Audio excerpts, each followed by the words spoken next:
When Gabby Garcia says she's rich in life, she means she can travel the world and live the best days with her hard-earned money.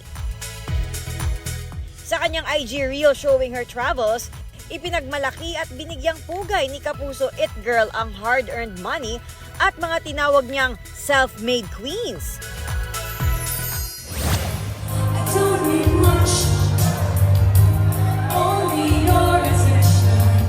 Also a proud moment for Yasmin Curdy nang muli niyang kantahin ang 2005 iconic song niyang I Know sa isang event.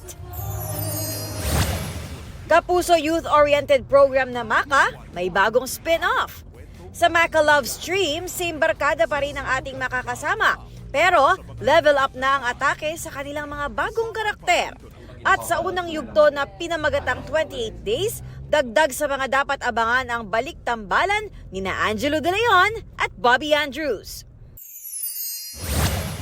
Ding Dong Dantes may sweet treat para kay Marian Rivera para sa recent win nito bilang Best Actress sa 73rd FAMAS Awards. Pero pati si Dong nakatanggap din ng award for Best Game Show Host mula sa PMPC Star Awards for Television para sa top rating Family Feud. Bukod sa pagiging host, passionate din si Dong sa bagong advocacy ng GMA, ang Bihuan Tama, na nagsusulong ng wasto at nakakatulong na impormasyon mula sa entertainment shows. Athena Imperial nagbabalita para sa GMA Integrated News.